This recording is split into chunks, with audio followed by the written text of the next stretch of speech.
Welcome to the Daily WIP, the show where we discover everyone is becoming a media company. On the show today, we're going to be talking about brand, visual identity, and intention.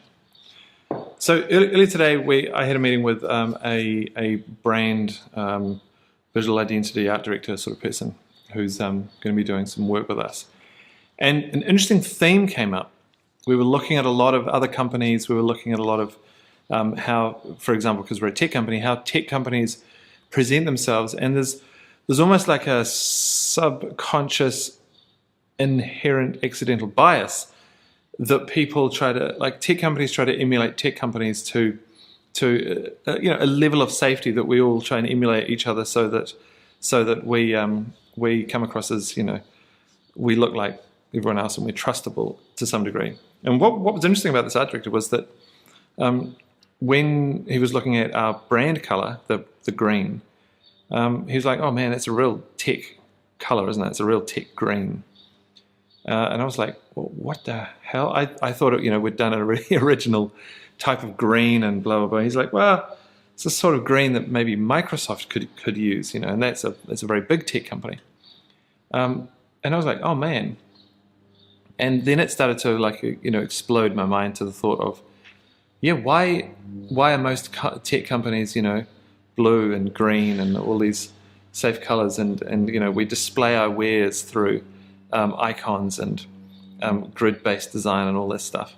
And we all kind of use the same template for the marketing site. You have the image at the top with the kind of gray background and then text on it and then icons and little blots of text and all this stuff.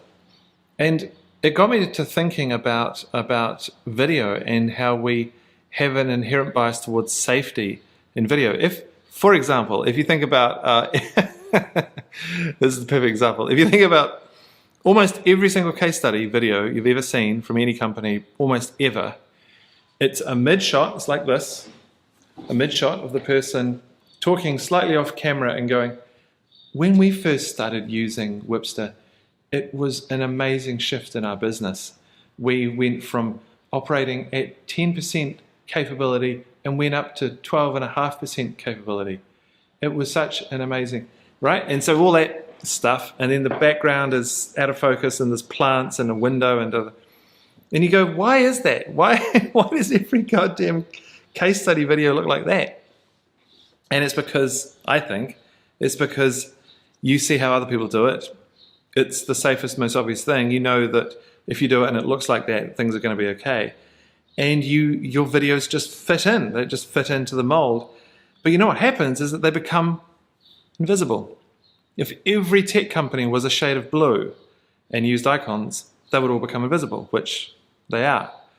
If every video that a company made, every case study video was this talking off camera to their disembodied, it just becomes white noise. You just go through and they're like, oh, I can't watch it, because your subconscious brain knows exactly what's going on. It knows everything about it, and so there is nothing to interest your the brain that's higher than the animal brain. There's nothing there, and so you zone out. You don't listen to the messages. It doesn't work, and it's boring. And then it's a pretty unsophisticated word, the word boring, but I actually think it's quite a nice line in the sand. The only thing you shouldn't really be doing in business is be boring. And as soon as you are, well, then that's a lead indicator that things have gone wrong. So what I'm trying to say is that it was very interesting when I talked to this art director who points out that what I thought was this really interesting singular green that we have is just like a billion other tech companies, and it's accidentally in this environment. So say all tech greens and blues are in here, and I thought ours was like crazy. I hadn't thought about the bubble that this guy pointed out. I was just like, oh, we've got this crazy green and it's way up here. But it's actually inside the bubble of blues and greens of tech. And so if we'd gone way over here and had a totally strange color, like, I don't know, like a bright yellow or something, over here, maybe that would be refreshing and new, and you'd go, oh, I see what's going on. So there's something beyond the obvious. And so that sparked that thought of, so many videos look exactly the same, inherent bias towards safety and so many video makers are just like, well, this is the mid shot, this is the da-da-da. You know, it's not surprising. And, you know, a lot of the films, when they transcend because the message is really strong and it's quality filmmaking outside of just the shot sizes, they can work. But so often it's just another goddamn film that looks the same as the other one, and your mind just blanks. And it's so many websites look virtually the same. So the only thing that sticks out is slight changes in the information. But when you're hit with something that is totally new, where your brain doesn't have anything to compare it to, you haven't got any trackings other than it works.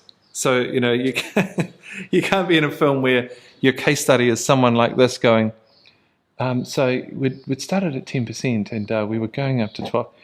You know, maybe if you had a clever idea on what that meant to maybe the next shot, maybe that would work. But, you know, just doing crazy weird stuff isn't really going to cut through, because that gets tiring and boring. Because let's be real, all the crazy stuff is actually just the same. It's just crazy stuff that makes no sense and you can't go along with. So it's almost as bad as doing the average mid shot, talking off here with the plant in the background. In fact, we can probably do that. There you go. Look, even got a plant. I'll just put a plant there.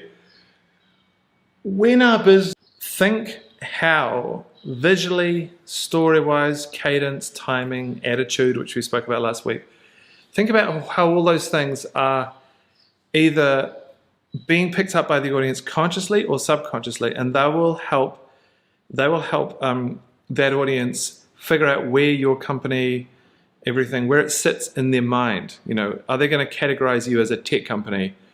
Normal da-da-da-da-da fits in there, and then they're sort of comparing you to all the other ones. This might be subconscious. And then away you go. And if you want to be that, then, you know, fit into it. But if you don't, you have to think something else. I mean, just imagine a case study which was a heist film, you know? A case study that felt like a Wes Anderson film. Something like that. You know, I think there's a lot more we can be doing. And all of this is just opportunity to experiment and have fun and engage the other people, because really all you're trying to do is get someone's attention and then die of old age. All right, see you tomorrow.